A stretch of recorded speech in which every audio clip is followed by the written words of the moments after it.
2014 से पहले प्रधानमंत्री जी उनके लिए उड़न खटोले में घुमा करते थे और 2014 के बाद प्रधानमंत्री के उड़न खटोले में अडानी घूमने लगा। तो आप इस पर बात नहीं कर रहे कि हर सेक्टर में अडानी ही कैसे आया। आप बताइए, अडानी सब कुछ वही काम करेगा। 8-10 सेक्टर की बात है, airport, data centre, cement, solar energy, wind energy, media, तमाम चीजें अडानी ही कैसे चलाया। और प्रधानमंत्री ऑस्ट्रेलिया जाते हैं तो ऑस्ट्रेलिया का जो बिजनेस कॉन्टेक्ट है अडानी को मिल जाता है। अरे भैया, प्रधानमंत्री देश के खर्चे पर जा रहे थे या अडानी का ब्रांड एम्बेसडर सेल्समैन बन के गए थे वहां? आप बताओ ना। इजराइल गए, इजराइल की कंपनी से कॉन्टेक्ट मिला, फिर उसके ऑस्ट्रेलिया गए, ऑस्ट्रेलिया की कंपनी से मिला। प्रधानमंत्री जी ने एक बात बताइए, सेबी शेयरों की खरीद फरोख्त के लिए सरकार की निगरानी में होता है, तो कौन था जो पंप और डंप कर रहा था? जब 2021 में अडानी के शेयरों में 25% तक की गिरावट आई, तो कोरोना काल में जहां पूरे विश्व में मंदी था, तो गौतम अडानी के शेयरों में उछाल कहां से आया? कौन पंप से हवा भर रहा था? यह प्रधानमंत्री को जवाब देना चाहिए। जिस तरीके से आर्यन खान के दोस्तों का इलेक्ट्रॉनिक डिवाइस जब्त हुआ, अडानी के सभी दोस्तों का, यानी कि देश के प्रधानमंत्री का भी इलेक्ट्रॉनिक डिवाइस जब्त होना चाहिए कि इस प्रकरण में प्रधानमंत्री जी की कितनी सहभागिता है। प्रधानमंत्री जी को इस पर प्रेस कॉन्फ्रेंस करनी चाहिए। अडानी का विरोध, देश का विरोध। कहाँ से आए हो? व्हाट्सएप यूनिवर्सिटी से पढ़ के, आरएसएस वाला में से? अरे आप भी गोबर को चमनप्राश समझ के खाते का कि दिमाग में भूसा भरा है भैया? दर्शन न्यूज वाला अरे भाई, अडानी के साथ खड़ा हूं। हाँ, तो उसके दिमाग में तो भूसा भरा है, तो गोबर को चमनप्राश समझ के खाता है। तुम भी खाते हो का? राष्ट्र बबुआ सब कुछ राष्ट्र में। अरे राष्ट्र हित में तब होता जो माधवी विच, जो सेबी की चेयरमैन है, सेबी का चेयरमैन एक आईएएस, एक आईपीएस, आईआरएस को बनाया जाता है। मामूली सी छोटी सी कंपनी में काम करने वाली को कैसे बना दिया गया? आप रवीश कुमार को फांसी पर लटका दो, आपके हाथ में सीबीआई, ईडी है, रॉ है, कौन मना कर रहा है? देश के साथ जिसने भी गद्दारी की, चाहे वो कोई भी हो, हमारा रिश्तेदार ही क्यों ना हो, जो इतना बड़ा महाघोटाला किया, जिसने देश की अर्थव्यवस्था गिरा दी, सभी बैंकों को डुबा दिया, उन सभी लोगों को फांसी के तख्ते पर लटका दो। तो इस पर ऑफिशियल बयान क्यों नहीं दे रहे पीएम? कौन? इस पर डर है, प्रधानमंत्री की संलिप्तता है। प्रधानमंत्री जब भी विदेश के दौरे करते थे तो अडानी उनके साथ जाता था। वो सरकारी कार्यक्रम ना होकर अडानी का कार्यक्रम था और अडानी को सीधे सीधे सारी व्यापारें दी गई। उद्योगपति है चीनी, उनका नाम भी आया है अडानी के संबंध में। आप बताओ कि चाइना के साथ ये रिश्ता क्या कहलाता है? देश को तो आप बता रहे हैं कि चाइनीज ऐप हम बैन कर रहे हैं, और दूसरी तरफ चाइना का फाइनेंसर, अडानी का पार्टनर, तो कैसे ये रिश्ता क्या कहलाता है? ये तो प्रधानमंत्री को बताना चाहिए। जब देश का सरकार ही अडानी के पीछे होगा तो पहला स्थान पर तुम पहुंच जाओ।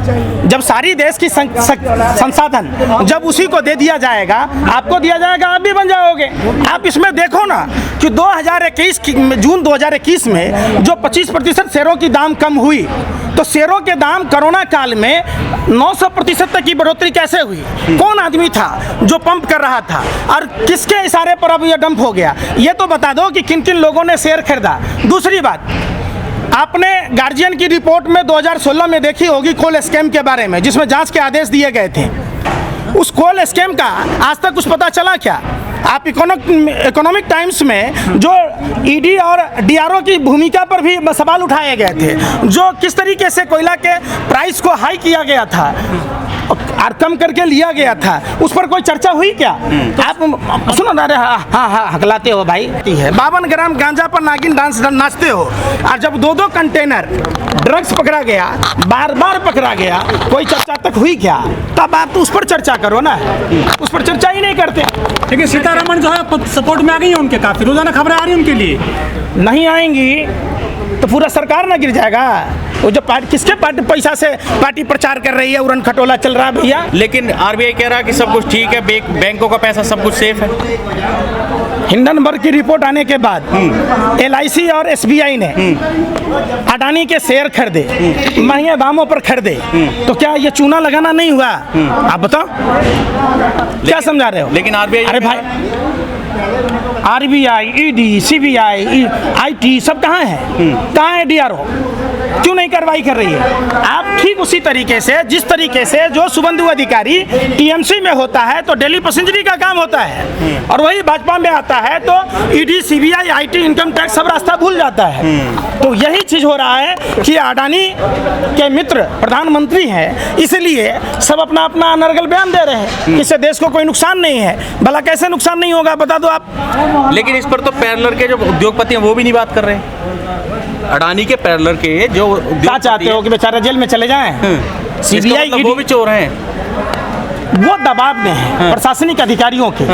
आपने देखा था असम के मुख्यमंत्री जब कांग्रेस में था तो सीबीआई, ईडी डेली छापा मारता था, डर से वो चला गया बीजेपी में। उस दिन से सीबीआई, ईडी, इनकम टैक्स को छापा मार रहा है? नहीं मार रहा।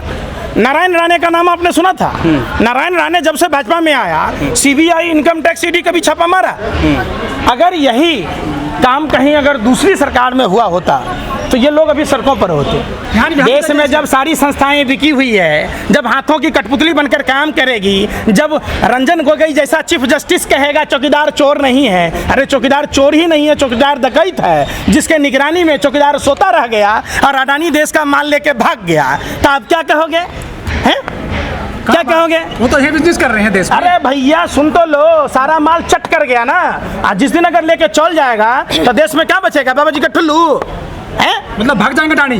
कभी भी भाग सकता है, क्यों नहीं भागे? आप एक बात बताओ, आखिर ऑस्ट्रेलिया में जाके वही व्यापार करेगा, इजराइल से व्यापार वही करेगा, बांग्लादेश से वही करेगा, सब देश में जा जाके व्यापार वही करेगा। मैं तो व्यापारी में करेगा और क्या करेगा फिर? हैं? हाँ, बिजनेस मैन है तो व्यापारी करेगा ना। तो तुमको भी प्रधानमंत्री जी के साथ बैठ के चल जाना कोरिया, एक बार घुमाना है, ले जाए तो भी व्यापारी बन जाना। कहाँ सा नरगल बातें करते हो? देखो कह रहे हैं कि कभी बीबीसी डॉक्यूमेंट्री बना करके प्रधानमंत्री जी की इमेज खराब करती है, कभी ये इसरो ने फुटेज दिया था जोशीमठ के बारे में। आप लोगों ने जोशीमठ के बारे में एक बार भी चर्चा की है? और उसको डिलीट कर दिया गया। कभी चर्चा किया आपने खोरी गांव का? दिल्ली के तुगलकाबाद प्रधानमंत्री आवास से चंद कदमों की दूरी पर है, सब छवियां खराब कर देगा। तो चुनाव में रिंकिया के पापा चटैया बिछा के सोता था, वहीं खाना खाता था, कहता था जहां झुकी वहीं मकान। अवैध निर्माण कर रखा जम्मू अवैध तो तुम लोग हो यार, सबसे बड़े आतंकवादी हो, अवैध हो। एक बात बताओ, देश की राजधानी दिल्ली है जहां प्रधानमंत्री, राष्ट्रपति, सारा संवैधानिक पद पर आदमी बैठा रहता है।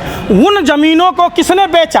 आज तक किस्तों में जमीनें बिक रही हैं। वो गरीब लोग जो बाहर के प्रांतों से मजदूरी करने आए, अपना पेट काट कर 2 रुपया, 4 रुपया, 5 रुपया जमा करके उन्होंने जमीन खरीदा, आप उसको अवैध कहोगे? हैं? अपने 2 आंख वाला कानिया को जमीन दिया गया अवैध है? बारे बार 1 रुपया में अडानी को जमीन दिया गया अवैध है? क्या बकवास करते हो यार। पहले भाजपा आरएसएस के नेताओं को कहो अपने मुस्लिम दामाद और जीजा को बदलने, फिर बाद में आकर बात करें। जोड़ने की बात कर रहे हैं, देश को जोड़ रहे हैं यार। मोहन भागवत का दामाद मुसलमान है, पता है तुम्हें? उन्होंने तो शादी भी ना की। वो पकड़े गए। अरे सुन लो ना, गलत होगा तो इन्हें से लगा देना यार, वो बेवकूफ है। मोहन भागवत की भतीजी किससे शादी किया सो बताओ? भतीजी हाँ। है तो दामाद ना हुआ।